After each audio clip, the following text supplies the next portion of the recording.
ये बता देता हूँ कि छत्तीसगढ़ में पहले जो ग्रामीण बैंक चलता था वो सेंट्रल बैंक ऑफ इंडिया की ऑपरेट करता था, लेकिन अचानक से सारा डाटा जो है ना एसबीआई में ट्रांसफर हो गया। इसका मतलब है दोनों बैंक के बीच कोलैबोरेशन या मर्जर की तैयारी पहले से ही चल रही है। बैंक मर्जर 2.0 की खबर अब ऑफिशियल लीक हो चुकी है। गवर्नमेंट ऑफ इंडिया 2027 तक देश के सरकारी बैंकों का पूरा चेहरा बदलने वाली है। दोस्तों, आपका बैंक अकाउंट कौन से बैंक में है? क्या आपका बैंक भी अब किसी बड़े बैंक में मर्ज होने वाला है? क्योंकि बॉस, सरकार ने साल 2027 तक एक ऐसा सीक्रेट प्लान बना लिया है जिसके बाद देश में सिर्फ 7 से 8 सरकारी बैंक ही बचेंगे। कौन से बैंक मर्ज होंगे, क्यों होंगे और आपके पैसे का क्या होगा? कहीं आपकी बैंक ब्रांच न गायब हो जाए। चलो 5 से 6 मिनट की इस वीडियो में सब बताता हूँ, वीडियो को एंड तक जरूर देख लेना।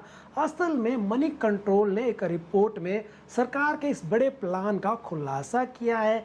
ये जो है 2 फेजेस में होने वाला है। फेज नंबर 1, इसमें 4 छोटे सरकारी bank, bank of India, bank of Maharashtra, central bank of India और Indian overseas bank IOB bank को 3 बड़े बैंकों में मर्ज किया जाएगा। ये 3 बड़े बैंक है SBI यानी state bank of India, Punjab national bank और बैंक ऑफ बड़ौदा। यानी इन 4 बैंकों के ग्राहक अब इन 3 बड़े बैंकों के ग्राहक बन जाएंगे। देखिए, सरकार की सोच सीधी है। वो चाहती है कि देश में 5-6 बहुत बड़े और मजबूत सरकारी बैंक हो जो इंटरनेशनल लेवल पर टक्कर दे सके। अब जानते हैं कि वो कौन सी चीज है जो मर्जर तय करती है। अच्छा, अब एक इंटरेस्टिंग बात बताता हूँ। ये मर्जर सिर्फ नाम देकर नहीं होता है, इसके पीछे बहुत बड़ा टेक्निकल रीजन भी होता है।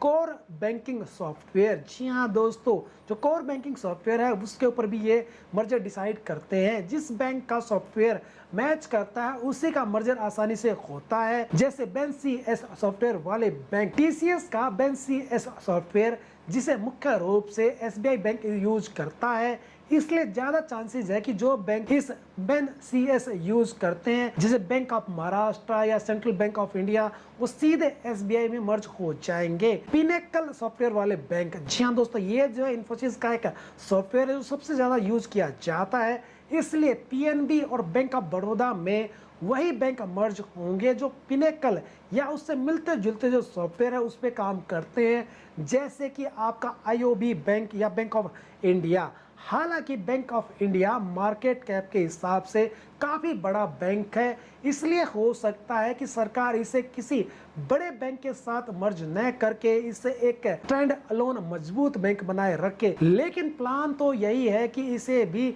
PNB या BOB के साथ मिलाया जाए।